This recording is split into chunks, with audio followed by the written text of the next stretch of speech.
Olá, tudo bem? Estamos começando mais um episódio do nosso Podes Crer, o podcast do conhecimento. Tudo bem, professor Damião? Tudo jóia. Eu digo, como sempre, salve, salve. Hoje a gente tem um convidado especialíssimo. Demais. Hoje, falar de um tema muito importante que é energias renováveis. E com quem estuda. Muito Não é bem. com o curioso, é com o estudioso, professor Juan. Salve, salve, seja bem-vindo, professor. Daqui a pouco, depois da vinheta.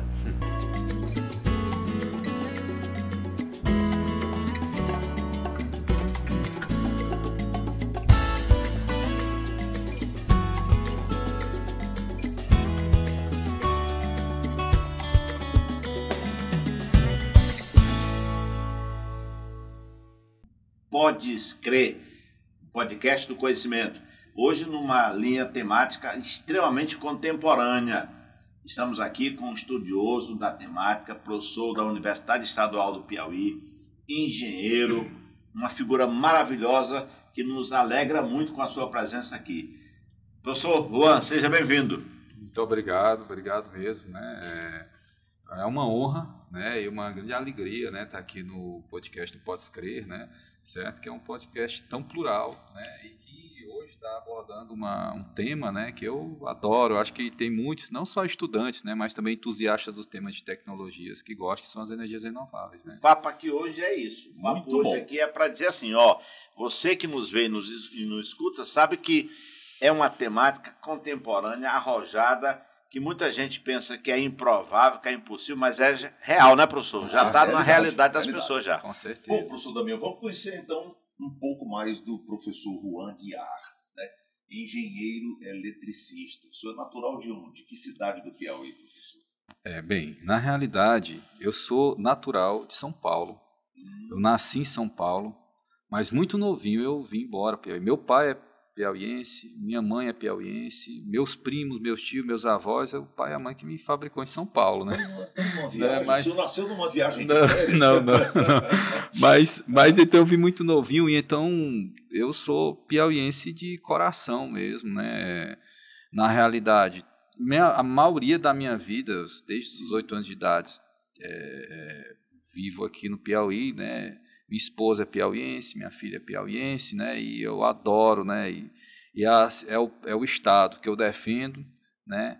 Que eu digo que sou piauiense, né? Muito O bem. pessoal nos pergunta, eu sou piauiense, estou apenas, porque, como falou, naturalidade, São Paulo. só nasci em São Paulo, né? Quando você veio de São Paulo, veio para Teresina ou foi para a cidade dos seus pais? Para a cidade dos meus pais, no interior, em uma do Piauí. Em uma do Piauí. Em uma do Piauí, fica entre Valença e Sim. Ipiranga, né? Eu quero dizer aqui uma coisa sobre uma. Eu tive uma fazendo formação de professores, uma cidade maravilhosa, acolhedora.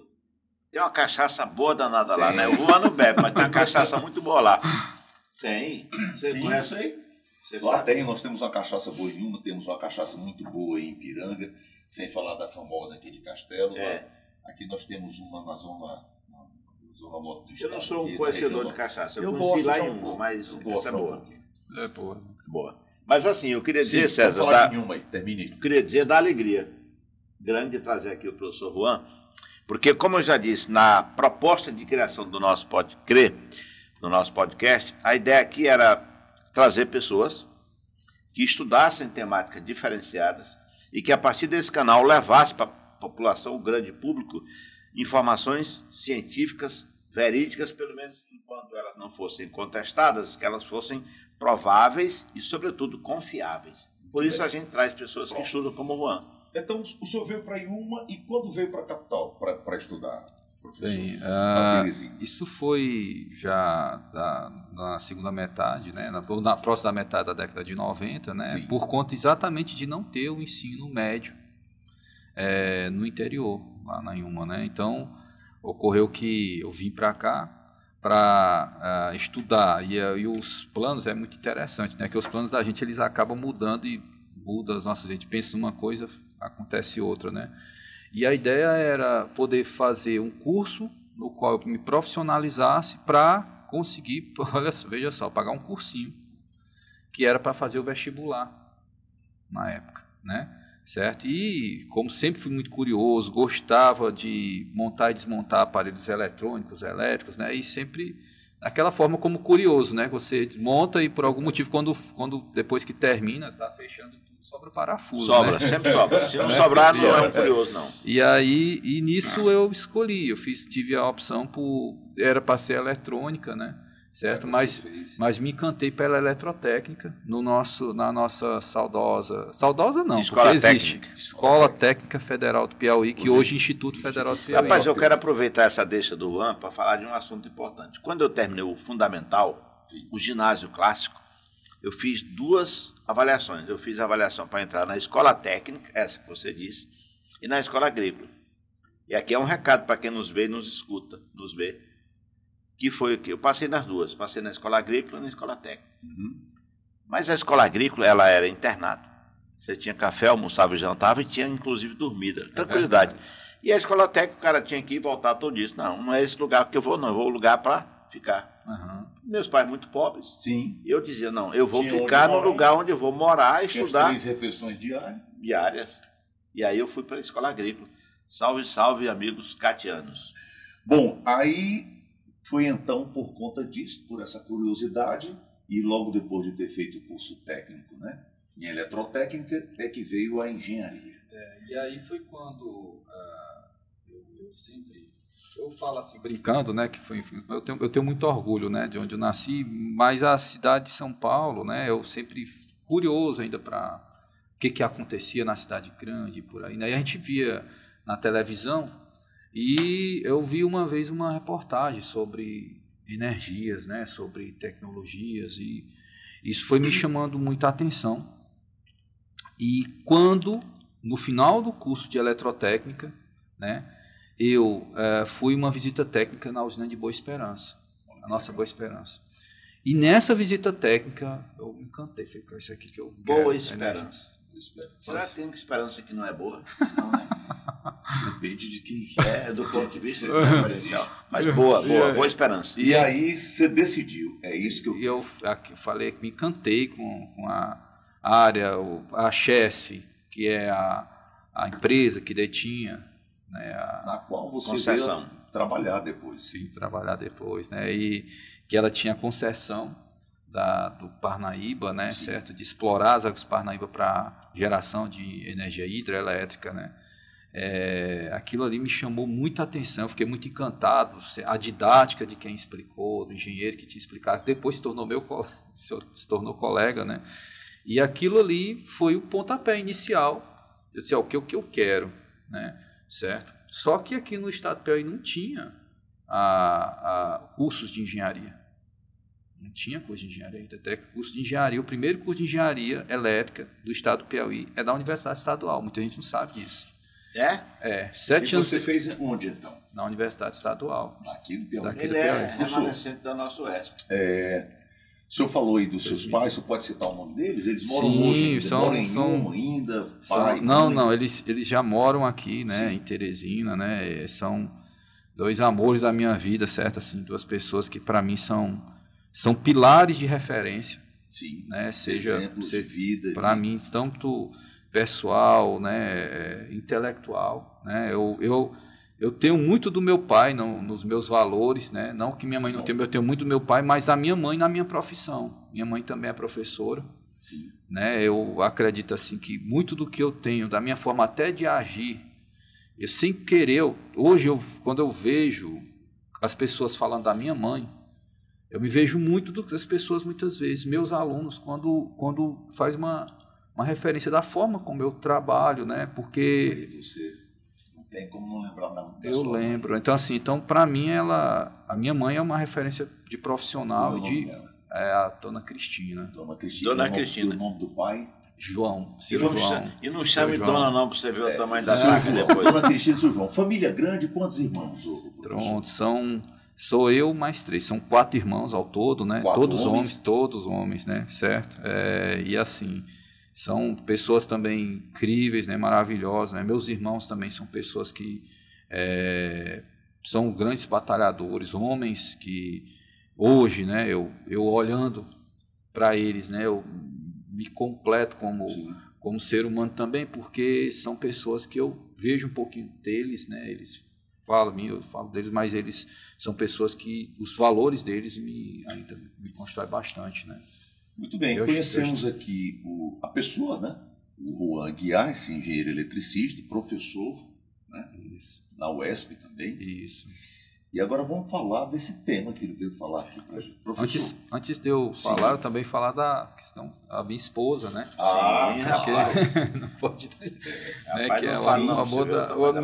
O segundo amor da sua vida, o terceiro, porque primeiro é o pai e a mãe. Esse é o amor da minha vida mesmo, certo? Foi uma pessoa que, na realidade, eu acho que... Acho não, né? Que me completou, não só me completou, mas também me construiu o meu caráter, né? A forma como eu penso, acho que lapidou muito da minha personalidade, sim, né? Certo? E a pessoa... O nome? É a Lígia. A dona Lígia. É a Lígia. Muito bem. Se ele não se comportar, terá uma legião. Certo? E a minha menina, né? Que é essa... é o amor meu e dela, né? Já? Ela tem 16 anos, vai fazer 17, né, na verdade, né? Que é a Thalita, né? Certo? Essa a minha princesa, né? O amor mesmo, né? E é uma pessoa que tem tão criativa, inteligente, né? Certo? E que carinhosa, né? Como acredito que toda filha é, né? Certo? Mas para mim ou seja, é o nosso porto seguro do carinho, né? Família é tudo, é base, né? É base. Bem, professor, já conhecemos um pouco aqui do Juan como pessoa, vamos falar agora do engenheiro eletricista. Professor, são muitas as perguntas aqui, né, sobre energias renováveis. Eu acho que a primeira energia limpa foi a hidrelétrica, né? E depois de uma produção gigantesca e com pouco espaço, né? A energia nuclear, né, digamos assim. E hoje essa preocupação se voltou de novo, né, para pesquisa e desenvolvimento de energia limpa, renovável. E aí nós temos, na minha opinião, né, duas vertentes aí, que é a fotovoltaica, que ela acabou sendo, com o tempo, ficando mais barata e muito mais acessível. Sim. E também a eólica, mas aí já tem tanta coisa aí que a gente pode falar que está aí sendo desenvolvido, mas o senhor pode, então, para nos dar essa aula, que hoje aqui, professor, nós vamos ter uma aula, o senhor pode separar os temas, os tópicos e, por favor, fique à vontade. O que é mais importante hoje em uma fonte de energia renovável? Muito bom. Talvez essa pergunta pareceu ser uma pergunta assim, mas não foi. Ela foi uma pergunta muito bem elaborada, porque na realidade ela direciona tudo. Eu costumo dizer, Juan, que não existe pergunta boba. São os bobos que não fazem pergunta. Não. E a gente aqui está para perguntar. E você vai se virar para responder. Mas no meu caso, professor, eu sou bobo. Eu que sou. Não, mas a pergunta ela foi boa, sabe por quê? Sim. Porque na realidade, eu acho que ela foi bem completinha. Porque quando se fala de energia, qual é o primeiro aspecto que se busca saber? Disponibilidade. Disponibilidade. Fonte, né? Fonte. Quando nós começamos a energia hidrelétrica no Brasil, os primeiros caminhamentos, né, para formas de energia, na época a eletrônica era ainda um pouco incipiente, né? Certo? Que é onde deu origem a energia solar fotovoltaica que a gente usa hoje. A energia eólica, na realidade... A primeira, na verdade, foi de caldeira, né? Se queimando madeira e carvão. Na realidade... A primeira produção de energia elétrica foi com as caldeiras, com dínamo, né? Quando a gente pensa até... Quando se pensa em energia, tem tanta forma, né? E a hidrelétrica, ela foi algo que veio lá do Tesla, né? Ou seja, nós temos aí as cataratas do Niágara, né? Sim. Certo? Que popularizou muito a energia hidrelétrica, né? Certo? Então, com o advento das energias, sobretudo sobre o que a gente chama de corrente alternada, energias oriundas de corrente alternada, né? Contínua e alternada. Tem a contínua e alternada. Inclusive foi uma briga danada com o Edson. O Edson. A Guerra das Correntes, a Guerra das Correntes. Né? Um fundou a General Elétrica, o outro fundou os enfim, mas vamos lá. Isso, talvez hoje, com a tecnologia que nós temos hoje, talvez, não estou dizendo que sim, mas talvez o caminho fosse um pouco diferente. porque a transmissão de energia por meio de fonte contínua, né, ela tem menos perda do que por fonte alternada. A fonte alternada tem alguns fatores dela, que ela cria pela natureza dela, que ela também cria naturezas diferentes de energia, que também tem naturezas diferentes de perda, certo? E a contínua, na verdade, ela é mais confiável, né? Não é bem isso. O que ocorre... Ela é mais segura para equipamentos? Não, eu não diria nem isso. Perda, é uma questão muito da natureza. É o que ocorre na corrente contínua, tentando ser bem breve, é você imaginar... Outra onda, porque é o seguinte, contínua, né? quando a gente chama contínua, é nada mais, nada menos do que o seguinte, você tem uma atração, dois polos, você tem o que chama de dipolo elétrico, né, o magnético, você tem um positivo e um negativo, e os elétrons, eles caminham num só sentido. Ele vai de um polo negativo, que seria o negativo, né, que na realidade a gente faz uma inversão quando a gente aprende isso, né, mas isso é apenas uma questão de conveniência, tá bom? Mas no final das contas é os elétrons que eles vão para onde estão os prótons, porque os elétrons é que saem do átomo, ele que desprega, ele que na realidade pode caminhar, pode navegar. Okay. O próton não. O próton ele só vai sair de dentro do átomo se você forçar ele quebrar, que é o que ocorre numa explosão nuclear. Sim. Certo?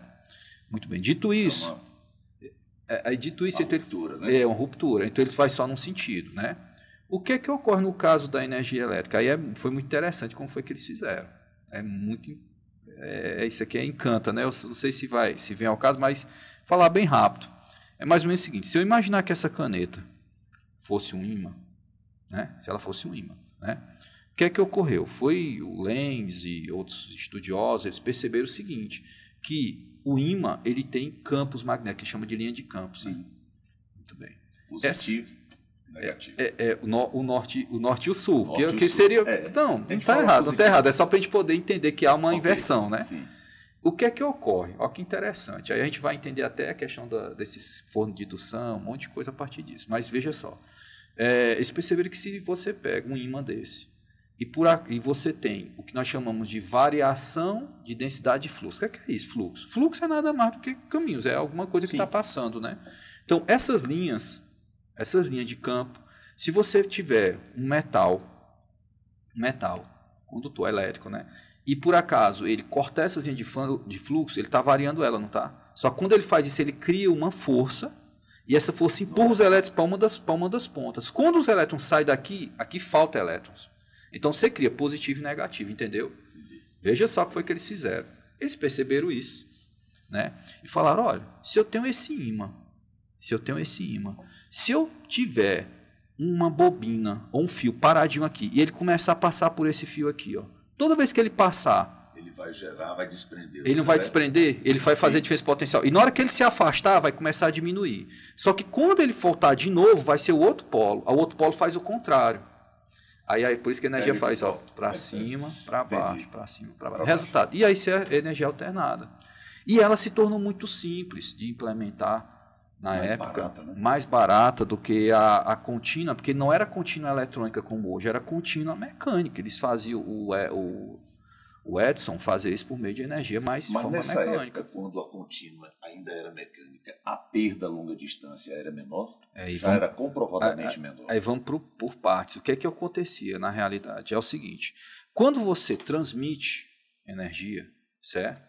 Você faz isso, porque a energia, para ela ser transmitida, você tem que criar uma diferença que a gente chama de tensão, né? Essa diferença potencial que a gente chama de 220 da tomada. Sim, né? okay. Só que, à medida que você transmite mais energia, você precisa de mais tensão. E aí, no que você faz, aumenta essa tensão, aumenta essa energia, esse fluxo, você precisa de um condutor maior, mais grosso. É como você fazer uma analogia mais simples de entender, é você pegar uma caixa d'água, ela tem o quê? A caixa d'água ela tem energia potencial, tá doido para descer a água, né? Muito bem. Gravidade. Muito bem. Então, o que é que acontece? Se você tem um cano mais fino, essa água vai passar sob pressão, não vai? Vai.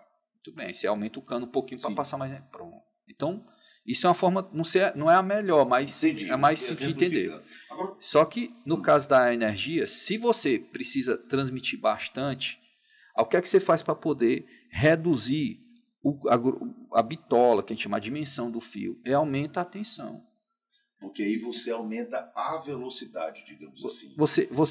O que você faz na realidade, você reduz a intensidade, ou seja, a intensidade de corrente elétrica, Sim. só que você compensa essa redução de intensidade em um aumento de pressão. E aí a energia fica igual. O que é que acontece? Quando você faz isso, o fio reduz. O que é que aconteceu na época do Edison? É porque na época do Edison, quando eles faziam essa transmissão, aí começou a se popularizar. Já era o cobre o material usado? Eu não sei se era o cobre ou era o alumínio de hoje. Eu realmente não vou falar com precisão então aqui, mas o que acontecia é que eles precisavam fazer, começou a se popularizar, precisava de mais energia, e toda vez que eu precisava fazer essa manipulação, eu tinha que estar convertendo essa energia para tensões diferentes, só que eu não tinha eletrônica na época. Então eles tinham que criar uma subestação para manipular a tensão. E aí foi que quando o Tesla, com um equipamento simples, estático, que é o transformador, convenceu todos. E hoje é a mais barata, a mais simples e a mais popular. Antes da gente entrar aí, a gente vai falar aqui de eólica, fotovoltaica, enfim. Se fala muito nessa perda por conta dos condutores, certo? Sim. E aí eu já venho acompanhando essa história há muito tempo, dos supercondutores, a base de cerâmica, mas ainda se usa o velho aço ainda, né? Os cabos de aço. É o custo que é mais barato e assim, nós já temos exemplos de fios que tenham melhor condutividade já em outros países. Que materiais poderiam ser esses? Na realidade, nós não usamos, dependendo da quantidade de energia, certo? O cobre, ele é caro, ele é bem mais caro que o alumínio. E o alumínio que se usa para transmitir energia não é alumínio puro, é liga, são ligas. São ligas que, na realidade, elas fazem tem quase a mesma eficiência, né? Do que o cobre. Não tanto do que o cobre, mas do que o alumínio puro. O cobre é imbatível, então. Eu quero entrar nessa conversa, provocando para os tempos remotos, no sentido da primeira fase energética, até agora, lhe perguntando o seguinte: em todas essas etapas, nós tivemos e convivemos com desafios. A superação deles é que vai fazer com que a gente avance, né? Hoje, por exemplo, a gente fala que um dos grandes problemas é a questão climática. Ótimo, né? Ótimo. Hoje. Certo. É possível você fazer uma espécie de linha do tempo de modo muito pedagógico, você é um professor e sabe fazê-lo muito bem. Por exemplo, a primeira fase, um desafio era esse. No segundo momento, o desafio era aquele. Porque hoje a gente tem a questão dos custos, a questão climática, são todos desafios que a todo tempo a gente precisa superar para poder avançar. Ótimo. É possível fazer essa... Sim. Desde a Revolução Industrial até hoje, sempre que a gente chega num momento de mudança, né, de mudança de paradigmas, né, se cria situações que tem sempre algo que está em voga, algum aspecto, né, certo? Então, primeiramente, nos primeiros momentos, né, da energia, ela utilizava com carvão, né, eles já sabiam que precisava só de força motriz para poder gerar um gerador, que é o que eu tinha exemplificado. Sim. Que é o dínamo, né? O dínamo, exato. E aí o que aconteceu? Então vieram as hidrelétricas. E com as hidrelétricas foi acompanhado alguns desafios. A hidrelétrica, o que ela funciona? Ela funciona como um grande armazenador de energia, na forma de energia potencial, porque é água armazenada. Embora hidrelétricas, elas não são necessariamente só de armazenamento. Existem as hidrelétricas que nós chamamos fio d'água, que é só água, o que passar ela gera. Como acontece na energia eólica, o vento que passa gera. Sim. Certo? Existem reversíveis, que são aquela que utiliza a água, tem um local onde tem a água, durante o dia, ou no momento que não tem tanta demanda, ele fica trabalhando, consumindo energia para jogar água para cima, para utilizar essa energia como uma bateria. Utilizar durante a noite. E por aí vai. Uns exemplos desses tem nos Estados Unidos, tem um exemplo usinas reversíveis. Aí veio as usinas hidrelétricas. Muito bem. E as coisas, e as energias foram se popularizando, né? Certo? E sempre chega um momento que as coisas mudam, né?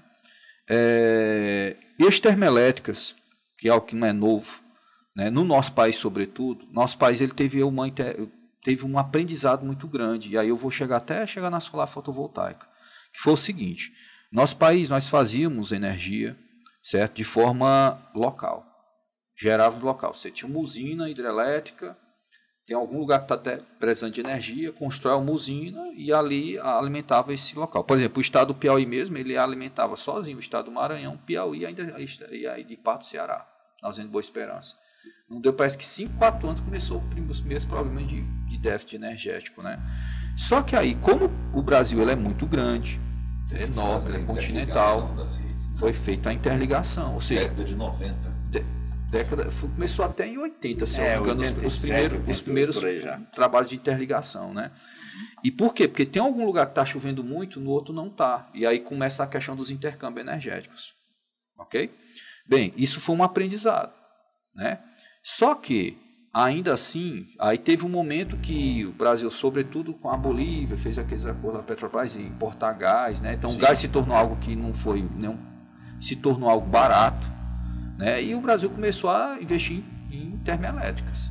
Só que, com o tempo, essa energia ela se mostrou cara, né? Se mostrou cara. Ela tem a questão ambiental, embora as termoelétricas elas trabalham dentro de alguns limites, entendeu? Permitidos por lei, né? Certo? Mas polui, né? Certo?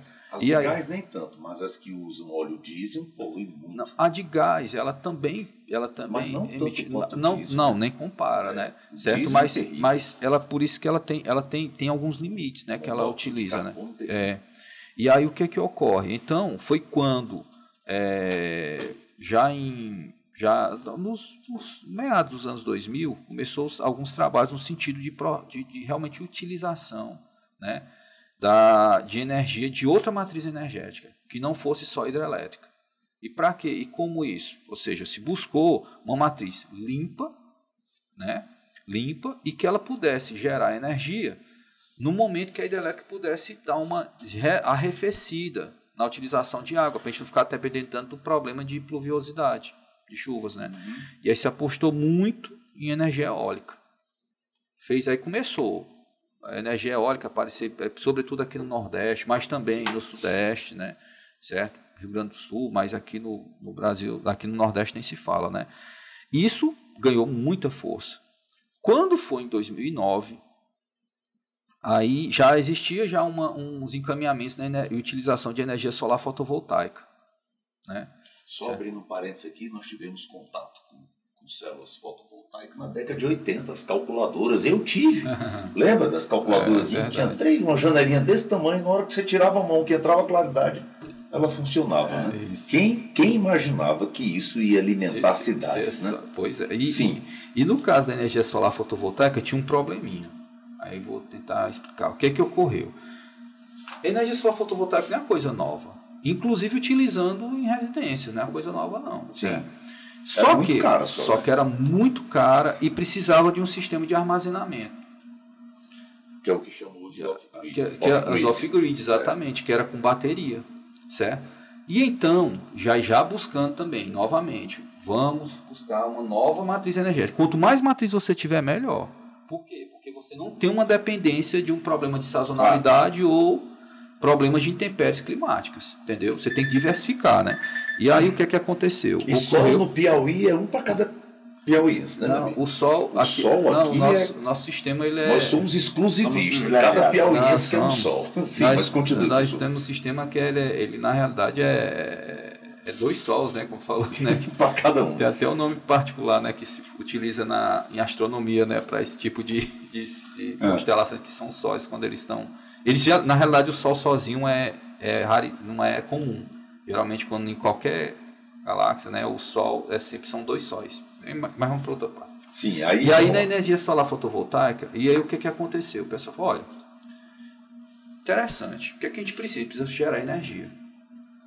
A gente não estamos pensando em armazenar para utilizar, nós estamos pensando em gerar. Como é que nós fazemos para gerar energia, né?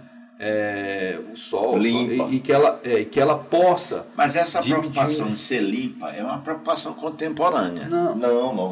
Aí é a questão da fonte.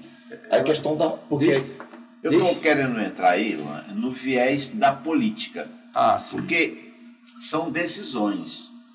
Mas, professor, mas o que ele quer dizer é que nós só tínhamos as termoelétricas, sim, as hidrelétricas e as usinas nucleares. Essas opções foi uma coincidência ou naturalmente já limpa, porque é o sol e o vento. Mas não há coincidência, é que eu estou te falando. Por exemplo, hoje nós já temos uma fonte geradora sensacional que é a ondulação, as ondas do mar, né?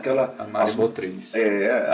As marolas, os caras estão fazendo muito isso agora. No caso, aí é esse ponto que eu quero chegar, que foi não é uma coincidência, mas foi uma solução. Sim. O que ocorreu? Aí vamos para a parte. Então, falei da questão da bateria, não era isso que encarecia?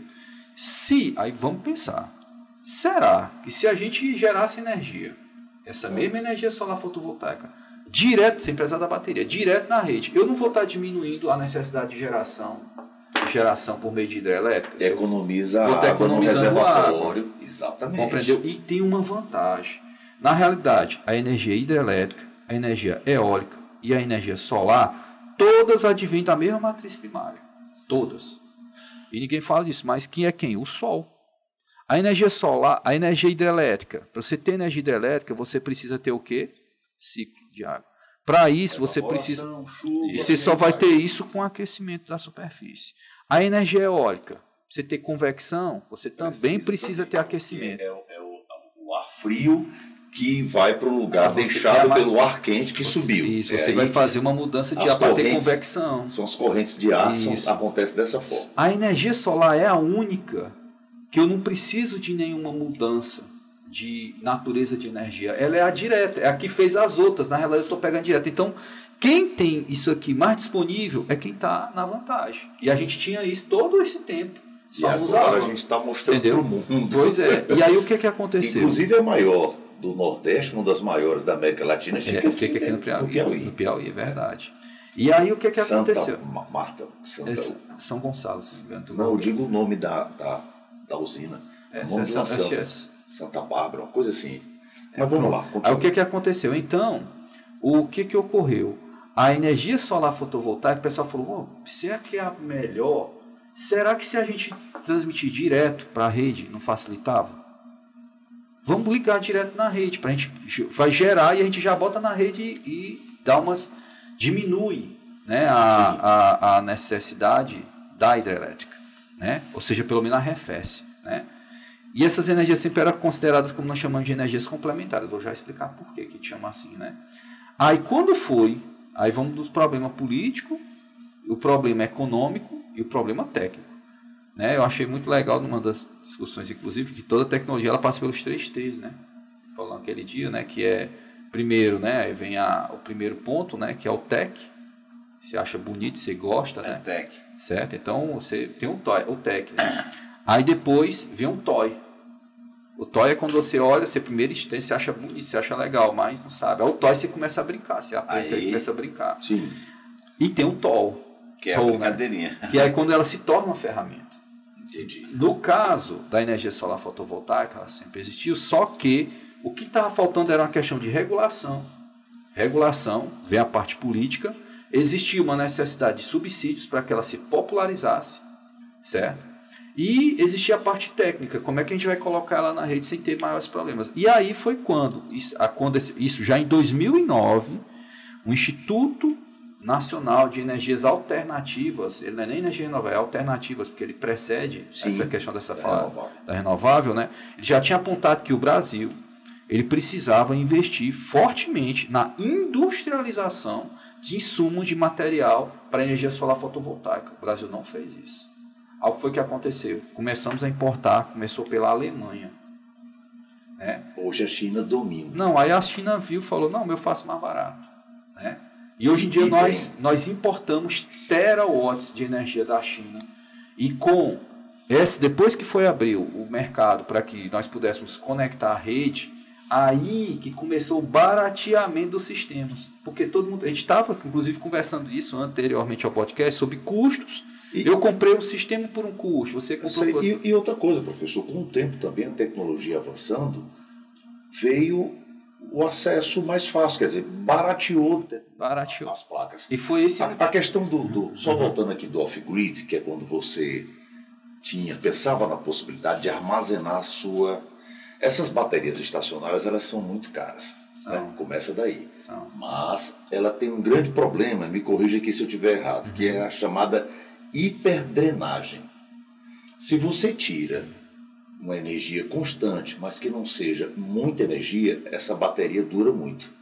Mas se você precisar, em grande velocidade, de uma grande quantidade de energia, né, que ela tenha que fazer essa drenagem, descarregar, aí a vida útil dessa bateria.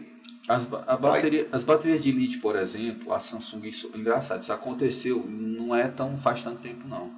Os celulares, que eles são lítio, né, que nós utilizamos hoje, né, essas baterias de celular, eles tinham o celular tinha uma vida útil de no máximo 2 anos, ou mais que isso. Você tinha que estar trocando. As placas, quando começaram no 15 anos, foi para 20, 25, agora 30 anos a duração de uma placa. Só que o que aconteceu? Os celulares, na realidade, é porque a gente está usando errado. O que acontece? O celular, essa bateria de lítio-íon, que é essa que a gente usa, ela não é aconselhável que ela descarregue mais de 20% e não carregue mais de 80%. Certo? Entendi. Por quê? Porque pensando na vida útil. Inclusive, aí o que aconteceu? E segurança também, né? A Samsung e outros fabricantes celulares, inclusive, colocaram isso nos nossos hardware hoje, né? Os sistemas Android. Quando ele bate 100%, na verdade, ela limita em 80%. É para você aumentar a vida útil. Tá entendendo? Certo? Então, isso é uma informação que eu não sabia. Essa informação que eu não sabia. Então, o que acontece? Então, quando você pode ver que os celulares hoje, inclusive, a gente configura para que... Aí ele fala, aumentar a vida útil. Aí, ele diminui a carga dela, para ela não chegar nos 100%. Certo? Então, porque é uma questão de ciclos. Se você descarregar toda e carregar toda, você queima um ciclo. O número de ciclos é limitado. Ele é previsível. Contudo, se você não atinge aquele ciclo, na realidade é como se você tivesse sempre com uma poupança. Entendi. E está sendo utilizado de forma mais... A gente vê esses exemplos aí muita gente, não, porque a bateria não é de qualidade, porque o celular é falsificado, porque o carregador não é de uma marca boa. Ainda continua sendo perigosa essas baterias de lítio? Não, toda bateria ela tem seu risco. Certo? Mas as de lítio parece que tem mais. Não, toda bateria... As bichas são incendiárias. A bateria de lítio, se ela pega fogo, certo? Ela é muito complicada de fazer a extinção. Inclusive, se jogar dentro de um tanque, ela não apaga. Ela vai ficar incendiando. Ela tem não é só depois que ela começa a incendiar, o ponto de fogo dela não volta. Ela na realidade ela vai se consumir toda, né? Tanto é que hoje reação em cadeia, é como uma explosão nuclear, é terrível. Ela na realidade ela fica se retroalimentando. E depois que ela pega fogo, né? Tanto é que os celulares, quando foi em 2015 ou foi 2014, teve um problema com a Samsung. Uma das suas linhas de celulares Galaxy Note. Eles que era aqueles Note que vinha canetinha, você escrevia, grande, bicho bonito. Isso, que eles eles até utilizaram uma denominação que era o Flabit, né? Que era a mistura de fone e tablet, né? Flabit, né? Só que isso não pegou, não, essa denominação. Bem, o fato é o seguinte, que eles foram fazer a bateria... Foi uma fama dele, viu? Pois é, eles foram fazer a bateria com uma coisa muito pequenininha, né? Eles foram fazer muito pequenininha fina a bateria. O espaço. Eles tentaram compactar demais e aí acabou que os eletrodos começaram a... se estranhar. Eles começaram a ter contatos de acordo com o tempo de vida útil. Com pouco tempo de vida útil, ela esquenta, naturalmente ela vai esquentar, né? E aí começar aquele dilatar um pouquinho, pegava. E aí ele começou a pegar quase que uma alta ignição, né? Certo? Mas isso foi um problema, né? Certo? Então as baterias, elas têm isso. A bateria de lítio, as baterias então, hoje, elas têm cuidado isso. Deixa lá, tem algumas desconecta da tomada, espera esfriar antes de usar. Esses cuidados. O ideal de um celular é, como eu falei, essa questão dessa... com o bicho ligado aqui do meu lado, ligado. Isso é um perigo. Pois é, mas eu tenho que tomar esse cuidado. Porque eu estou vendo aqui, acabo cochilando. Se você permite hoje em dia, até os celulares, eles já têm sistemas de monitoramento de temperatura. Ele se desliga sozinho. Já no software. Já, ele tem, né? O celular, Muito inclusive, bom. se você tiver com o celular se tiver com o celular no carro, acontece isso muito nos Ubers, né? Que eles colocam. O pessoal não é interessante botar no vidro, mas deixar próximo da ventilação. E aí, porque ele já tem um sistema, não sei se tiver muito quente e você tentar carregar, como vai aumentar a temperatura, ele desliga, ele não deixa. Outra coisa também é agora que antes você tinha que ficar olhando e carregou, tirar. Então hoje quando chega na carga, ela corta. Ele não continua mais carregando. Professor, o senhor me permite fazer aqui um merchan? Por favor. Por favor, aqui, com licença. Isso aqui é um canal meu. Essa matéria aqui foi feita lá na usina eólica lá do litoral, na Pedra do Sal. Olha só. Então quem puder ver aí, ela já tem 11 anos essa matéria. Eu tive a grata surpresa e sorte de encontrar com o engenheiro responsável. Ele abriu a usina para a gente, me explicou como era a captação. Para cada torre daquela há um transformador para que aumente a voltagem, vai para uma central que aumenta ainda mais e daí é que distribui. E aqui é por isso que o César está muito desenvolto nessa nossa. Eu gosto, eu sou curioso. Porque ele já está estudando isso, aí não contou para gente que já eu sou curioso, eu sigo 160 canais no YouTube. Só sobre tecnologia, não é carro. curioso, não, é um desocupado. Porque eu não, mas eu gosto, professor. Isso aqui é conhecimento. Eu não fico vendo televisão, eu não fico vendo aquele programa que fala da vida lendo. Claro. Eu quero aprender. Lógico. Então aqui já foi a nova fase da questão da altura. Que os engenheiros chegaram à conclusão que a altura era errada. Era parece que de 35 metros e as pás eram de 18, 17 metros. Hoje elas chegam a 65, 70 metros, as pás hoje chegam a quase 30 metros, tem pá de 24 metros, 26 metros. Na realidade, quanto mais distante nós tivermos da superfície, mais vento o vento ele é mais constante. Pois é, isso. Ele pode até ser talvez menos denso, mas ele é mais constante. E o aumento da pá foi para que se tivesse uma produção maior com uma menor velocidade, porque aquilo ela corre o risco, a engrenagem que controla a velocidade, se ela falhar, adeus torre. Eu queria provocar, puxar nessa então conversa. Só aqui, falando aqui, é no César Souza Fire, é meu canal no YouTube, tá aqui uma matéria muito boa sobre energia eólica. Juan, já que o César apontou esse aspecto, nós temos um colega na universidade, que eu encontrei agora há cerca de 10 dias, ele me dizendo que está fazendo uma pesquisa de comportamento. Como assim? As pessoas que moram próximo dessas torres não conseguem dormir. É um barulho terrível. É um zumbido que eles chamam. E eles estão profundamente incomodados. Alguns, inclusive, estão com movimentos de ação contra o Estado por conta dessa situação. O que você pode nos dizer sobre isso? Bem, de fato, existe um problema que ele é inerente à implementação de geradores eólicos próximos de residências, né? Tem um problema para ciclo migratório, é um problema ambiental, né, certo? Ou seja, os pássaros que passam, eles acabam colidindo e morrendo.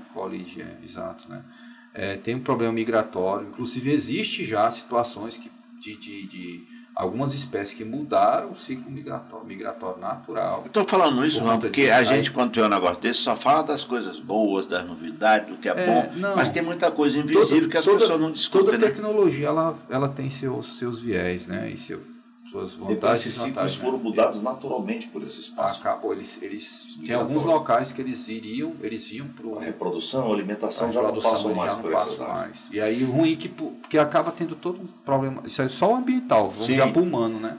Porque aquilo ali já tinha esperança, ali já tinha uma comunidade.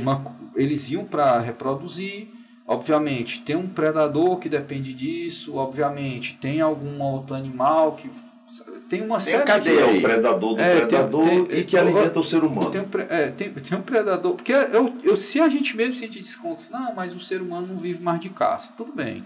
Mas o problema é porque tem uma série de outros animais ou insetos, né, que você acaba tendo um problema de impacto ambiental. Então, e aí, no caso dos... só para pegar do ser humano. No caso do ser humano, acontece uma situação bem mais complicada. Porque é o seguinte, porque o aerogerador, ele faz um barulho, que esse barulho ele tem uma frequência. E é constante. Aí, e aquilo ali, ele começa a atrapalhar, inclusive, o nosso ciclo circadiano. Certo? Por quê? Porque desorienta mesmo a pessoa. O coração, o seu ouvido, aquilo ali, se você cria uma frequência, certo?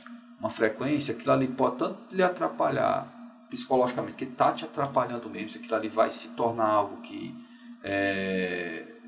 dentro da tua parte social, né? Certo?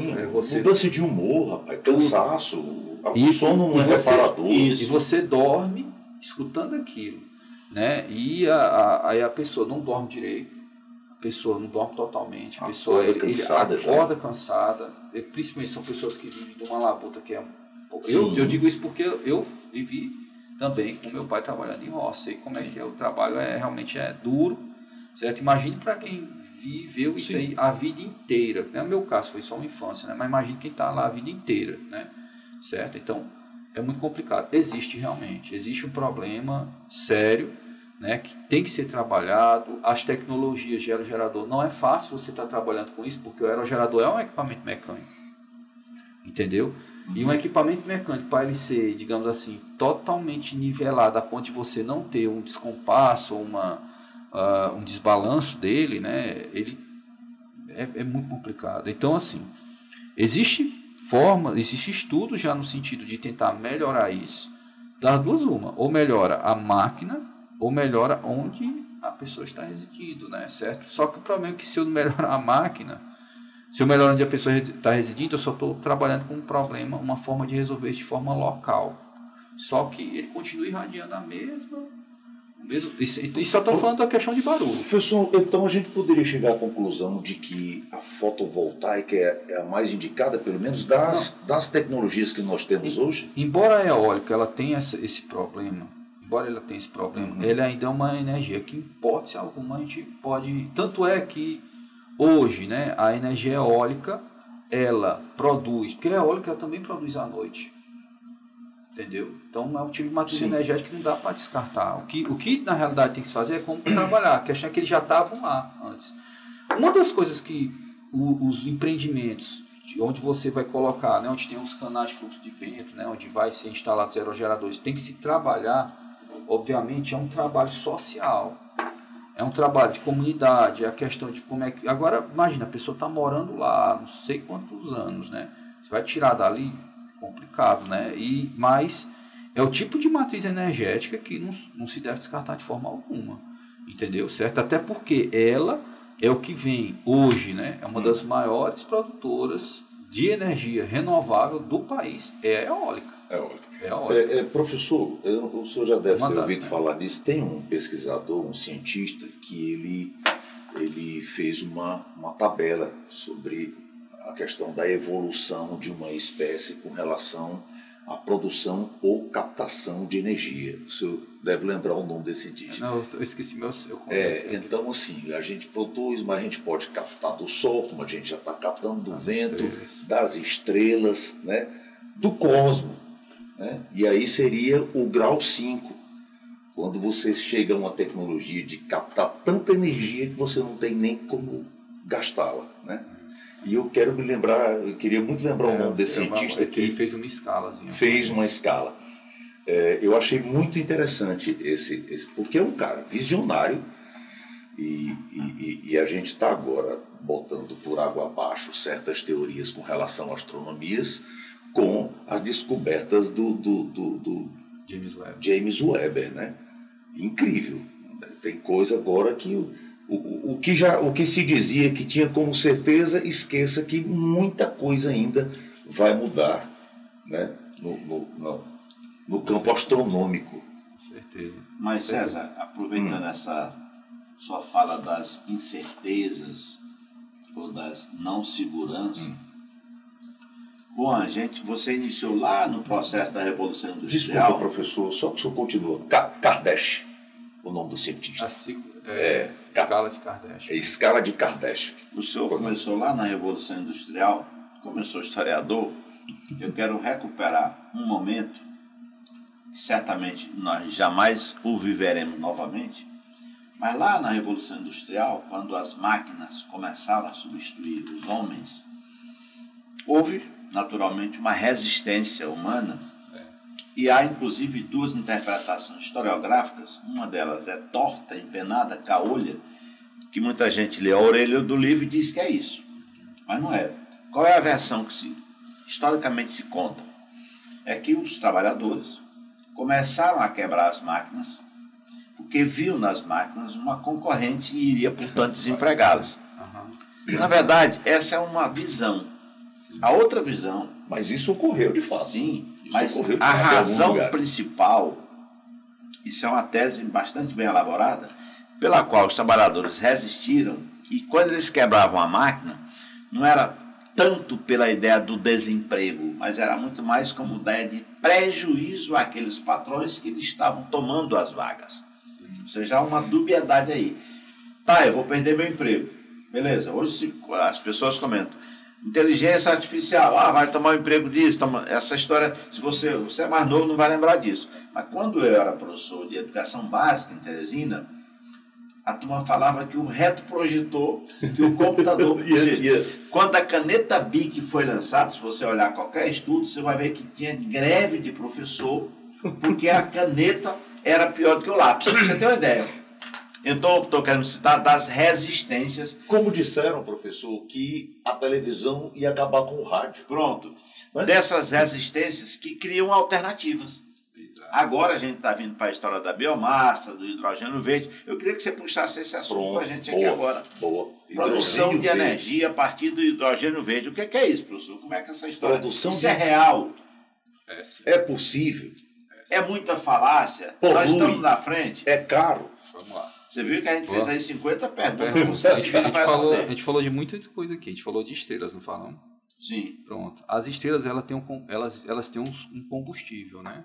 Sim. E qual é o combustível de uma estrela? Né? O hidrogênio. É hidrogênio que a estrela utiliza, que por gravidade... Né? Ali, no caso, não é fissão, ali é fusão. É fusão isso, que então, a gente vai chegar nesse nível um dia. Ela por gravidade, né? Ela comprime até ele unir e transformar em hélio. No que faz isso, ele libera energia. Ou seja, ela passa por uma briga entre a gravidade tentando comprimir e no que ela é um reator nuclear, explode. Isso é o Sol. É o nosso Sol, é isso, né? E aí, o que acontece? Então, aí transforma no hélio. Depois está o hélio, de novo, vai comprimir. E aí depois vai para o carbono, para no ferro, né? Aí ela não tem mais como comprimir. Aí a hora que a gravidade vence, né? E aí eu dar duas, dependendo do tamanho dela, ou vai ser um buraco negro, que é um espaço infinitesimal, ou então ela vai virar um outro tipo de estrela. Vai para anã amarela, não sei o o quê. Anã branca, e por aí vai, né? A fonte de energia. É isso. E aí... apagar. Até as coisas se... Bem, vai bilhões e bilhões de anos aí. Isso porque o hidrogênio é o elemento fundamental. O que é o hidrogênio? É exatamente um elétron, próton, nêutron, ou seja, é um elementozinho fundamental. É o que nós temos na nossa atmosfera. Aqui tudo que planeta. Tem, hoje, tudo começou do hidrogênio. Tudo começou do hidrogênio. Veio o hidrogênio, aí depois foi fazendo os outros. O que ocorre? Então, se começou, ele tem. A questão é, ele está sozinho. Ele está sozinho. E o hidrogênio ele tem uma característica muito interessante. Exatamente pelas características do fato dele ser um elemento tão simples, né? Que é o seguinte, ele se liga muito fácil, né? E quando ele se desliga, ele traz energia consigo. Então ele se torna uma bateria.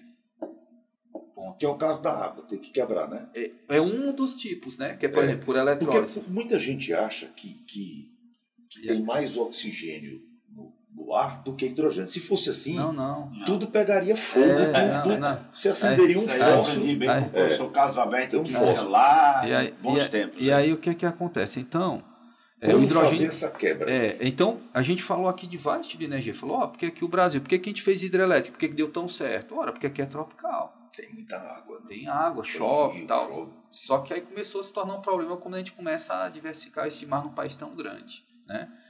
Aí você fala, não, mas tem energia eólica. Sim, mas é suficiente, ela é complementar, porque é uma energia que você não está armazenando, ela só está gerando. Aí tem até uma piada que se fizer naquela época com a ex-presidente Dilma Rousseff, quando ela falou de estocar a energia. Ela, na realidade, ela só estocar o vento, né? O vento, é que ela só colocou. Sim, tem muita gente que me critica quando eu falo isso, como ela não falou um absurdo. O que ela falou, na realidade, que foi mal colocado. Entendeu? Mas o que ela estava querendo dizer é o seguinte, ó, seria muito bom se nós pudéssemos fazer isso. Ou seja, ela estava querendo dizer o seguinte, eu quero converter uma energia e armazenar ela. Só que a gente já faz isso em outra forma. Quando eu gero muita eólica, eu deixo de gerar o quê? Hidrelétrica, que eu guardo água. Entendi. Entendeu? Seria como, por exemplo, que fala aí com relação à energia de um raio que é capaz de alimentar uma cidade como Teresina por alguns meses, dependendo do raio. E você não tem uma eletricidade do raio, você não tem como guardar. Pois é, o raio, na realidade... Mas termine lá para você falar do raio depois. Depois eu falo do raio, mas assim, mais o hidrogênio, né? Sim. No caso, então, essa questão de energia, então começa a ter alguns problemas. E o hidrogênio, ele é muito comum na natureza. Agora ele está ligado com alguém, né? E aí... O que aconteceu? Muito com o oxigênio. Né? Com o oxigênio, que é a água. Né? Mas ele tem uma vantagem. Com o oxigênio é só uma das formas dele se ligar. Ele se liga com um monte de outra coisa. Mas eu acho que não seria, aqui no nosso planeta, a maior abundância do hidrogênio? Não seria ligado com o oxigênio aí, que é o H2O? Também. Também, mas eu vou explicar o tanto. Porque a água salgada também é H2O. Aí eu vou explicar por que ele é tão versátil. Aí você vai compreender agora porque ele é mais versátil até do que a gente está imaginando. Né? Muito bem. Aí o que ocorre? O hidrogênio, a utilização de hidrogênio como recurso energético, né, não é de agora. Não é coisa nova, não. Os próprios eletrolisadores, que é quem tira o hidrogênio da molécula de água, já tem mais de 100 anos. E logo depois da Segunda Guerra vieram as bombas de hidrogênio.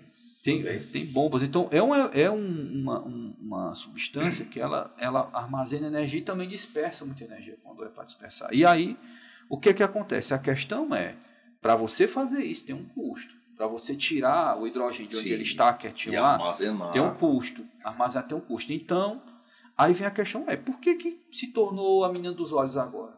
Qual a vantagem? Não dá para entender. Por quê? Aí vem a questão. Mas para se produzir o hidrogênio se polui. Não necessariamente. Aí eu vou me explicar. Vou explicar.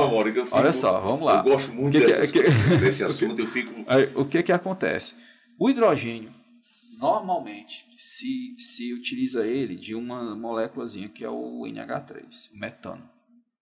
Não, perdão, NH3 é amônia, né?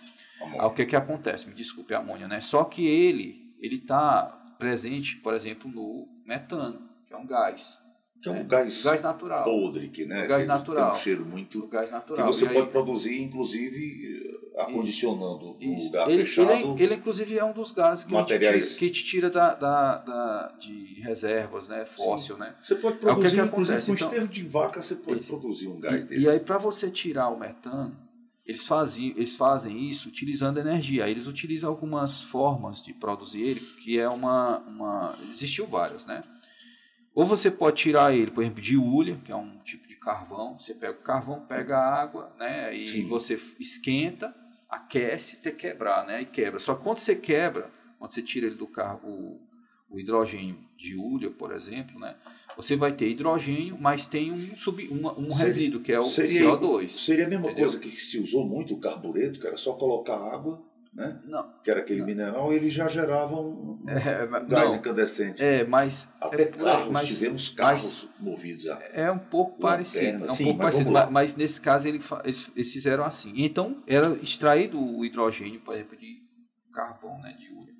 E aí, o que aconteceu? Evoluiu-se, falou, não, eles fizeram outra forma de extração de hidrogênio, um processo chamado reforma a vapor.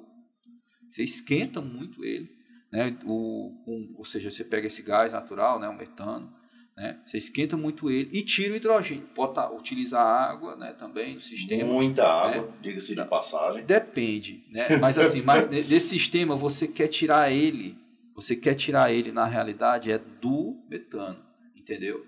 Certo? E aí você tira esse hidrogênio de reforma a vapor. Só que aí você utilizou um sistema para tirar o hidrogênio, ele funciona, inclusive é o que a gente utiliza em muitos dos margarina hidrogenada, hidrogenada, Margarina é gordura vegetal, só que hidrogenada. Hidrogenada. Né? Fica cremosa. E aí eles faziam isso, né? Só que tem um resíduo. E no finalzinho, o que é que sobra? CO2. De novo, dióxido de carbono.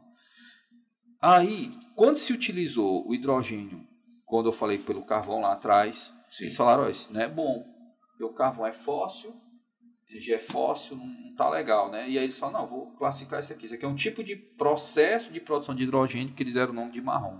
Aí depois veio a hidrogênio marrom. Aí eles foram lá evoluíram isso aqui. Na realidade, né, que um começou antes que o outro, mas foi próximo, né? Fizeram por meio do metano, e esse foi o hidrogênio cinza. Eles, rapaz, e se eu capturasse o CO2 que foi para a atmosfera? Eu posso capturar esse CO2. E fizeram uma outra forma de prospecção de produção de hidrogênio, e deram o nome dele de hidrogênio azul. Mas ele produz CO2. Só aqui, vamos refrescar aqui minha memória. O gás carbônico não é o CO2. É o CO2. Pois é. E aí, se a gente pega todo esse CO2 para produzir isso aí, como é que vão ficar as plantas? Vamos lá. Porque elas precisam do CO2 para sobreviver, na realidade, que é o que elas respiram. Na realidade, uma fotossíntese para trocar isso em oxigênio para a gente. Era um CO2 num processo industrial, não era natural. É o CO2 que eu estava tirando. Eu não peguei o gás natural. Sim. Dizer água. Então, eu estava produzindo um CO2 que não é natural. Mas quanto mais CO2, melhor para a natureza, para as plantas, digamos assim. Aí eu vou explicar aqui que não é bem assim, né? Sim. Porque esse CO2 produzido, ele não está sendo produzido não artificialmente. Então, eu estou capturando ele também para um processo também artificial. Entendi. Beleza? Entendi. Ou seja, eu não estou deixando ele porque... É um excesso, digamos assim. Pega um excesso que não é benéfico para a natureza. É porque o CO2, na realidade, é um dos maiores problemas hoje de aquecimento. É esse o problema. Esse o problema. Certo? Eu vou já falar para vocês aqui rapidinho de um gráfico, de uma questão de 1950, de 1950 até hoje. Eu vou já mostrar isso aqui. Inclusive, hoje, na palestra que foi feita pela UAP, no curso que eu fiz, né, lá, uma palestra sobre hidrogênio verde, né, hubs de hidrogênio verde e energia renovável, a gente prova isso. O que acontece? Aí eles fizeram isso. Falaram, beleza. Só que... Tivemos o hidrogênio cinza. O hidrogênio marrom cinza e azul. E aí foi quando falou, olha, se a gente fizesse um hidrogênio que o produto, o resíduo, não fosse CO2, seria muito interessante para a gente, né? Então, teve o hidrogênio utilizando por meio da quebra da molécula de água, de eletrólise. Que o resíduo, na verdade, vai ser água de novo. Não, o resíduo é oxigênio. Eu tiro o hidrogênio e o resíduo é oxigênio, que é um gás respirável. Mas depois que é queimado o hidrogênio, aí fica vapor de água. Volta para a água de novo. E você utiliza um gás que porque tem na hora aqui na que atmosfera. o hidrogênio ele entra em combustão, na hora que ele entra em contato com o oxigênio, forma de novo a molécula de água. Inclusive, quando você está queimando hidrogênio, o gás de hidrogênio, primeiro você não enxerga se for hidrogênio purinho, né? E qual é o problema na produção de hidrogênio? Por que não se está produzindo? Outra pergunta. É um gás, ele fica líquido em altas compressões, porque... Aí eu vou falar até chegar no transporte. Sim. Vamos lá. Aí produziu hidrogênio, né? Só quando eu produzi o hidrogênio, aí agora eu tenho o hidrogênio, só que aí eu quebrei a molécula de água. Então você tem o quê? O2 como resultado. E o O2 é um resíduo, seria a sujeira, né, que os outros estavam produzindo, né? Só que é um resíduo, é o resultado, melhor dizendo, é que ele, na realidade, ele não vai ter o problema nesse primeiro momento, não, entendeu? Talvez um excesso dele, dependendo, só que a gente não vai ter produção para ter excesso de O2 como a gente talvez esteja imaginando, não, né? Certo? E esse O2 não vai ter problema. O que ocorre é que o hidrogênio também, como gás agora, se eu utilizar ele para queimar, eu vou precisar de oxigênio, que aí, no caso, ele vai ter o que como resultado? Juntar o hidrogênio. Eu passei energia para poder tirar o hidrogênio da molécula de água e ele armazena esse elétron, né? E aí depois, quando eu junto, né, ele vai, se eu for na parte de eletrólise, ou juntando, sai energia elétrica. Se eu juntar na queima, na realidade sai o quê como resíduo? Vapor de água. Bom, agora aqui, como o senhor perguntou, professor, vamos lá. Vale a pena produzir esse hidrogênio verde? É possível? É viável? Custo-benefício? Se falou muito aqui, o governador Rafael tem viajado o mundo, até que muito bem intencionado, né, chamou a atenção para o Piauí, mas é possível isso? Aqui? Eu quero passar a conversa, fazendo um paralelo. Conversamos recentemente com um colega médico, aqui no nosso Pode Crer Saúde, e ele fez a seguinte inferência. Na área da medicina, acreditava-se que muitos investimentos seriam feitos em alta tecnologia e iria baratear, as pessoas iam ter acesso à medicina fácil e barata. Não ocorreu isso. Tem tratamentos caríssimos, investimentos bilionários e que não alcança a população. Um ou outro rico é que pode se apropriar. É um paralelo, pode não ter muito sentido, mas eu queria lhe perguntar. Nós estamos, o Piauí e o Brasil estão discutindo isso, seminário, debate. Isso vai alcançar a população quando? Deixando a vida mais fácil, mais barata, para de fato as pessoas... Você liga uma torneira, tem água lá. Né? Você liga, aperta o interruptor, tem energia lá. E todo mundo usufrui disso, caro, mais barato. E em relação a tal energia verde, como é que é esse processo? Hidrogênio verde. Vamos lá. Bem, então vamos primeiro... O piauiense, nós, piauienses, sim. E isso, quando eu estou falando isso, eu não estou criticando, porque eu também sou assim. Nós somos muito São Tomé. Nós acreditamos no que vemos. Né? Certo? Isso aí eu não acho que isso é um problema. Isso não é um problema. Agora, existe uma questão que é oportunidades. Né? Uhum. Vamos lá. Existe já algum encaminhamento numa matriz energética que ela pode ser utilizada não só, porque o hidrogênio, a gente está falando de hidrogênio como combustível, está falando de energia elétrica, mas o hidrogênio verde sai a enésima função dele. Entendeu? Uhum. Certo? O hidrogênio verde pode ser utilizado na indústria petroquímica. Ele pode, sobretudo, ser utilizado como fertilizante. Para produção de automóveis. Para ele ser um insumo para a produção de fertilizante, porque não é ele, na realidade é amônia. Né?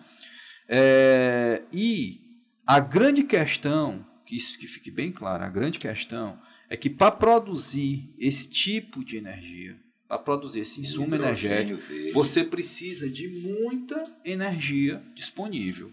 Você fala, então por que eu não uso essa energia disponível para ser consumida? E não para produzir hidrogênio. É porque o hidrogênio não é só para energia. Entendi. Está entendendo? Ele é extremamente versátil. Ele é uma matriz muito versátil. Certo? Como no mercado interno. Todo mundo acha que a gente está falando só de produzir para exportar, mas não.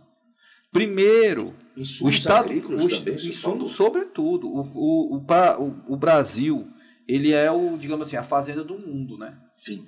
Certo? Ou seja, a gente produz alimento para o mundo quase inteiro, né? Quase metade da população mundial. Muita coisa, né? Então, assim, quando fala, foi um exagero da minha parte, mas a gente produz bastante. Só que sabe qual é o maior problema? Que nós não produzimos mais num espaço menor? Fertilizante.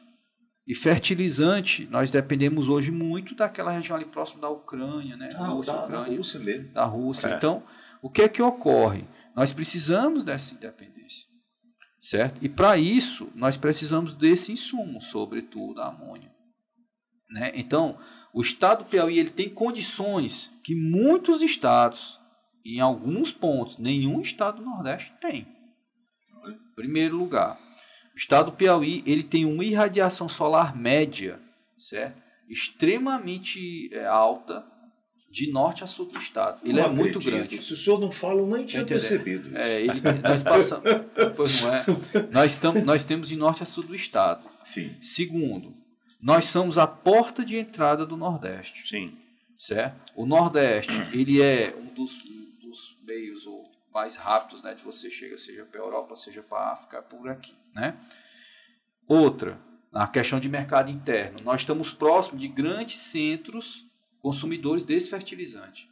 Quando não nós mesmos. E o Piauí está aqui no centro. Está bem no centro. É Maranhão, o Matopiba que o diga isso aí. Né? Histórico, terceiro, no processo de independência, a gente vai falar nisso.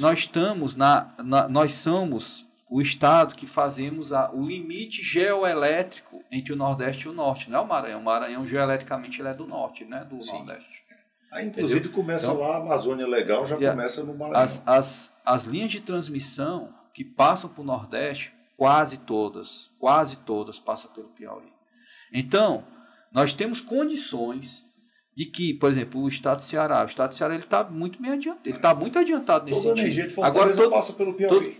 E na parte de produção de hidrogênio, e o Ceará, ele não dá, você sabe que o estado do Ceará é um grande, ele não erra no seu, historicamente, o estado do Ceará, ele acerta muito naquilo que ele acredita, né, como estado. E aí aí fala, mas o estado do Ceará está na frente, não sei o que lá está na frente. O que está acontecendo na realidade é que eles têm uma infraestrutura que nós ainda não temos. Né? Só que quando falar... Então, que é um desafio, né? Que é um desafio. A produção eólica hoje, o Ceará vem despontando aí. E o estado do Ceará, ele faz isso que ele tem uma infraestrutura muito bem estabelecida. O nosso estado, embora nós temos uma vantagem. Nós temos como construir uma infraestrutura sob medida. Coisa que o Ceará teve que sempre adaptando, ou faz uma coisa para poder ajudar a outra. Ou a própria lei que foi feita agora, que é a 14934, se não me engano, que é do Marco Legal do Hidrogênio, ele procura beneficiar o quê? Infraestrutura existente, exatamente porque se der algum problema naquilo que foi empreendido, não perder para, por exemplo, transportar os amoniodutos, né, ou então os gasodutos, né, certo? Pode ser utilizado para outra finalidade. Né? Então... Isso é muito caro, professor. Eu estou vendo que se criar uma estrutura dessa daí é uma coisa aí onde tá. Gigantesca. É por isso, é isso que o nosso estado tem. Aí veja bem, a gente não pensa no amonioduto para cruzar o estado. Não é assim. Né? Na realidade, nós pensamos em fazer a produção de um insumo que é menos reativo, né? E que ele pode ser vetorizado. Inclusive que é a amônia. Mas é muito tóxica, inclusive. Eu acho que Vamos o manuseio disso aí tem que ser Não, mas a amônia, a questão da toxicidade dela é a toxicidade de qualquer outro elemento químico que não seja adequadamente, né, manipulado. Né? Sim. Certo? Muito forte o cheiro nela. Não, mas o que ocorre... Mas se usa amônia em tudo, até na produção de cerveja. Né? De verdade, né? Então, assim... O que ocorre é que o nosso estado ele tem condições, por meio de um vetor que o mundo está precisando, né? O estado precisa também, certo? E que ele é extremamente versátil, né? Ok? E o mais importante, não só para o hidrogênio, o estado do Piauí ele tem as condições e as possibilidades de ser uma referência, inclusive, de produção de tecnologias nas áreas de energias renováveis. O que falta, professor? Está entendendo? Primeiro, a industrialização do Estado nesse sentido, né? Certo? Hoje as instituições, nós temos o núcleo, que ele funciona no antigo Instituto Antonino Freire, que hoje é o NUFAF, né? Tem um núcleo de formação e pesquisa em energias renováveis do Piauí, NUFPERP, né? Que foi um núcleo que inclusive tinha sido um projeto que há muito tempo eu tinha feito, no sentido de atender... Ali é Matinho já, né? Matinho. No sentido de atender... Você sabe por que aquele foi feito? Foi o seguinte, é porque tinha muitas empresas na área de energia solar, fotovoltaica, eólica, grandes, que vinham para o nosso estado, só que eles empregavam quem? Geralmente era pessoas de outros estados ou especializada. Não tinha. E o núcleo, o nome formação precede o nome pesquisa, que primeiro eu tenho que entender para depois eu poder desenvolver. Sim. Formação em primeiro lugar, né? Certo. Então, ele foi feito para isso. Então, o que é que nós temos que fazer? Primeiro, investimento fortíssimo na área de formação. Isso já está acontecendo. Por exemplo, hoje, falando da Universidade Estadual do Piauí, ela tem um curso de tecnologia em energias renováveis superior, tem um curso de engenharia elétrica, que todo o seu PPC é voltado muito na parte de renováveis. A nossa Universidade Federal, ela tem o CEAD, que é também um centro, né, que tem de energia, de estudo EAD, e por aí vai. Ou seja, em outras palavras, o Estado está caminhando nesse sentido. Agora, precisa dos investimentos, infraestrutura, precisa de investimentos, na parte também docente, né, certo? Ou seja, número de professores dentro das academias, né, e por aí vai. E, sobretudo, as especializações. Formação, ela tem que vir desde o nível básico até pós-graduação e pós-doc, porque nós temos que dominar a tecnologia. Professor, a gente falou aqui, é assunto aí para 2 horas. Né? 2 horas. Ou no mínimo. Mas assim, então assim, o senhor faz uma avaliação, nós estamos caminhando bem e certo no que nós temos, eu digo termos mundiais, né? Eu acredito tanto na fotovoltaica, principalmente aqui, como você fala, que é uma região mais tropical. O senhor tem uma usina fotovoltaica na sua casa? O senhor tem, professor, uma usina fotovoltaica? Eu também tenho, entendeu? E eu moro só. Agora, a minha já foi cara. Porque o senhor pegou ainda... Tem 5 anos que eu fiz. Eu gastei e sua 68... placa dura 20 anos mas produzindo. 20 anos tá bom. Tá, quando ela começa a cair, não quer dizer que para. Ela começa... Ela só reduz um pouco a eficiência. Vai reduzindo um pouquinho, mas dá 25 anos. Hoje é 30. Mas é interessante perceber que o custo vem baixando, não é? Vem baixando. Vem, e hoje se trabalha muito em a pesquisa, no sentido que a gente chama de segunda meia-vida, né? Certo? Das placas. Certo? Que primeiro, o que a gente vai fazer naquelas que foram totalmente descartadas e o que a gente pode fazer para melhorar a eficiência das existentes. Certo? Bom, ali eu já lhe garanto que 70% de uma placa daquela é de alumínio. E alumínio não se perde, né? A placa, o módulo fotovoltaico, né? Ele tem características muito peculiares, né? Porque é um equipamento eletrônico, de certa forma, né? Porque tem de valioso ali, professor, de material? Não, ele tem o descarte, como se vai se trabalhar com o descarte dos próprios silício, né? Silício. O metal precioso ali é o que nós temos ali. Silício. É o silício, porque o silício, na realidade, não é que ele é precioso, não. Não, eu digo assim, porque ele é comum, valioso. Né? É o que mais vale ali, mais do que o alumínio. Na realidade, depois que ela perde essa eficiência dela, né? Certo? Existe o próprio alumínio, ele é sim. Ele é sim valioso, né? Você já aproveita. Né? Ok? Mas a placa, ela diminui a eficiência, não é que ela deixe de funcionar, ela diminui a eficiência, ela vai diminuindo a eficiência dela. Todo mundo diminui a eficiência com o passar do tempo. Né? Menos o professor Damião. Esse aí, realmente. E é o que existe assim, o que a gente pode fazer. E muitas pessoas, às vezes, se questionam, já até falaram, rapaz, no ano passado ela produzia tanto, esse ano teve até mais, só produziu menos. Eu falei, rapaz, você também tem que ter uma manutenção na placa, inclusive limpar o sistema. Mas a gente está indo no caminho certo, professor? Eu acho que aqui no nosso estado... Não, eu digo mundialmente falando. Estamos. Nas pesquisas, nós já falamos hoje aqui, que eu achei interessante, Israel já está com a primeira em funcionamento, as baterias de areia. Tem um grupo no Brasil querendo fazer bateria de carro de sal. Mas só dura 2 anos, mas é barato, troca tudo. A ideia da bateria de areia é muito parecido com a que a gente chama de energia heliostática ou heliotérmica. Nós falamos da conversão de energia de uma forma para outra, né? Ou seja, a energia solar e a energia elétrica. Essa energia, essas placas têm em torno de eficiência de 20%, em média, um pouco mais que isso, né? Certo? E a heliostática é a energia solar e transformar realmente em energia térmica, calor. Para poder isso não fornecer para a cidade durante a noite toda. Isso também não é uma coisa incomum. Na realidade, a Chesf, em 2005, ela tinha feito, olha só, não se falava de energia solar fotovoltaica como hoje, não. Né? Ela apostava na utilização de uma forma de matriz energética que pudesse ser utilizada à noite. E então, né, ela começou a fazer um workshop muito interessante com usinas heliotérmicas. Aí tinha a coluna central. O que é a usina de coluna central? Na verdade é uma coluna, tem vários espelhos. Botam lá para a coluna. Aí lá passa um sal ou um gás. Esse sal ou gás ele é aquecido. Passa.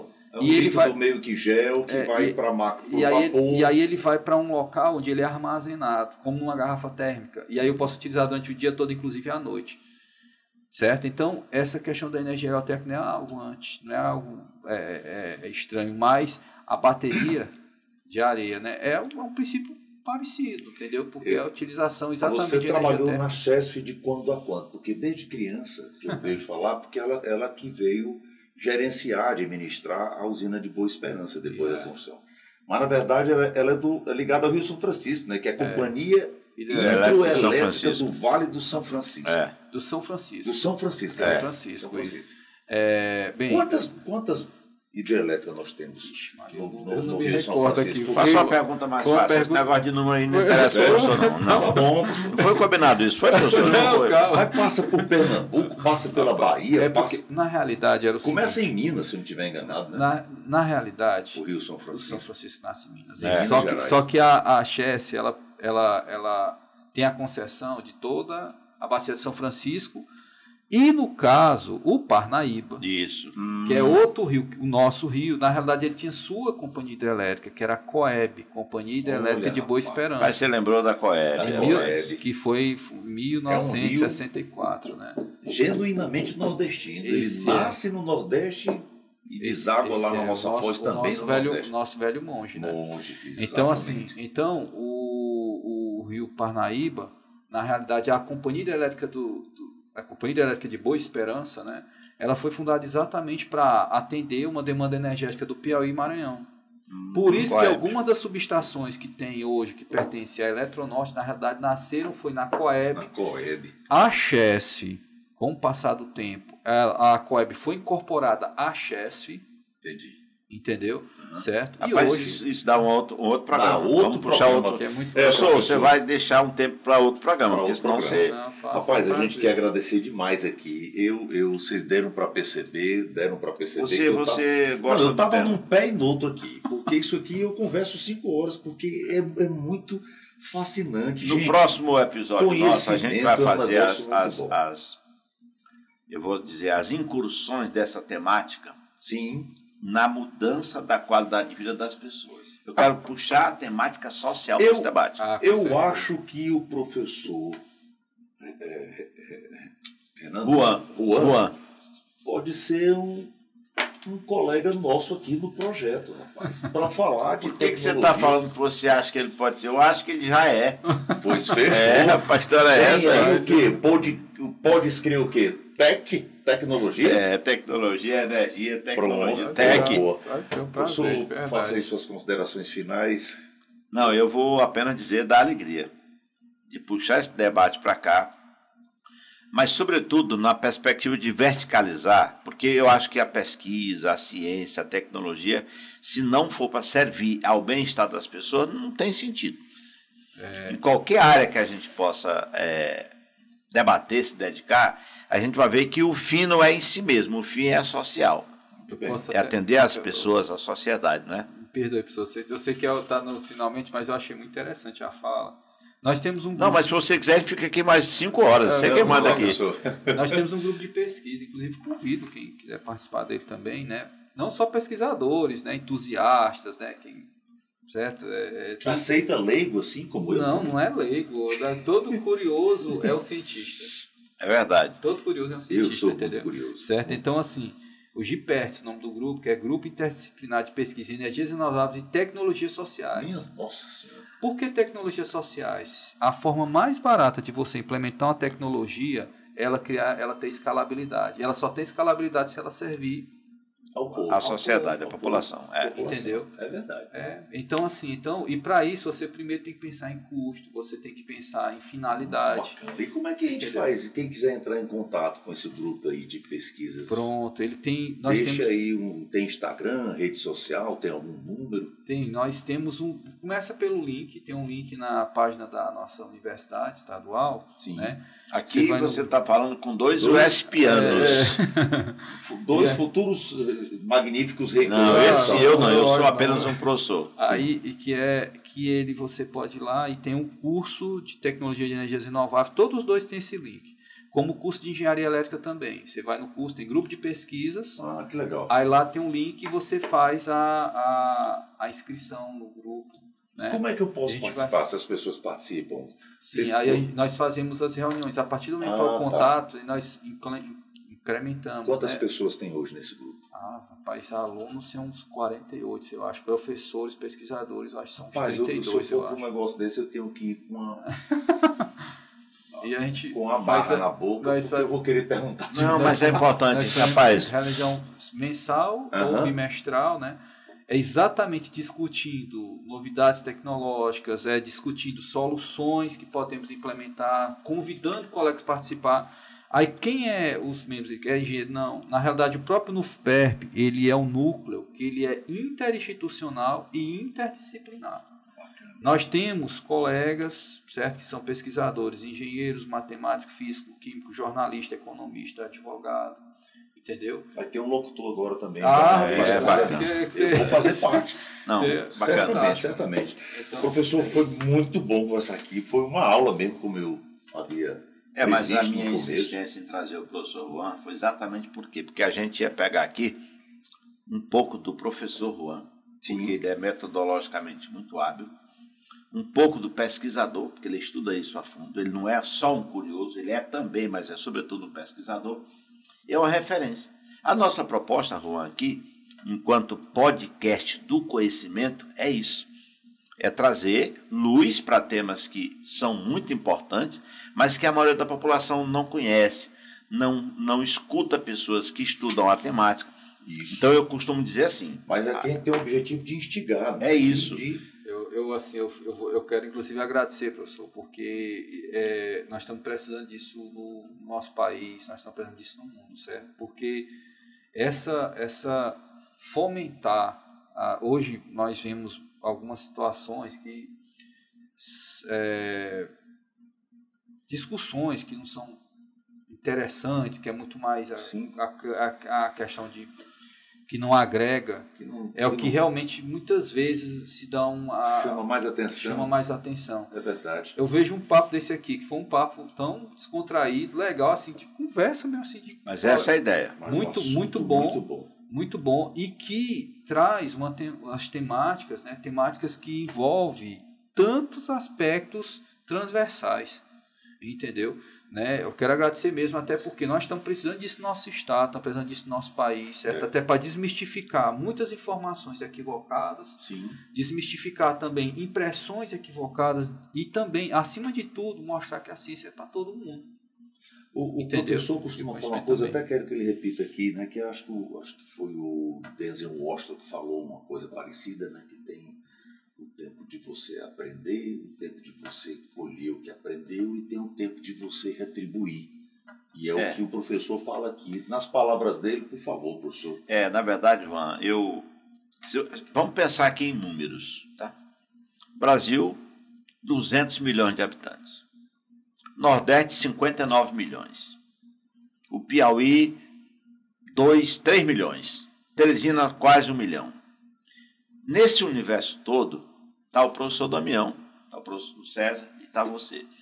Então, em meio a tantos números, nós não podemos ser apenas números. Essa era a minha ideia. Então, eu tive pais espetaculares, professores maravilhosos. Em todo lugar que eu vou, eu faço referência aos meus pais e aos professores. E aí eu pensei, como é que eu, ao longo desse tempo todo de experiência docente, do exercício pedagógico de professor em sala de aula, que consegui sair de uma dificuldade, sair do limbo, ser uma pessoa iluminada e me projetei, como eu posso restituir à sociedade aquilo que a sociedade, a partir de meus pais, me deram? Informação, conhecimento, saber. E aí eu pensei nesse espaço aqui, que é um espaço que, repito, ele tem a palavra é essa, a intencionalidade de abrir para o mundo, porque as redes sociais nos levam para o mundo, informação de qualidade, não só com curiosos também, mas não só, para que as pessoas possam, a partir desse diálogo, aprender. Ninguém se desenvolve se não se envolve. Muito bem. Essa é a lógica. Então, eu estou envolvido nessa temática. Eu também. Trouxe um grande profissional, que é o César. Obrigado, e trazendo pessoas como você. Então, todo o programa eu encerro. Esse hoje quem vai encerrar é você. E aí eu faço uma pergunta. Você está na equipe? Tô, com certeza. Posso crer? Rapaz. Posso crer? Muito bem. Rodrigo, aqui, Rodrigo. Rapaz, posso crer aqui? Então, do nosso novo integrante aqui do Pode Escrever. Salve, salve. Salve, salve. Eu que agradeço, de verdade. Para mim é uma honra, é um desafio também, né? E sobretudo, uma alegria, né? Certo? Porque eu acho que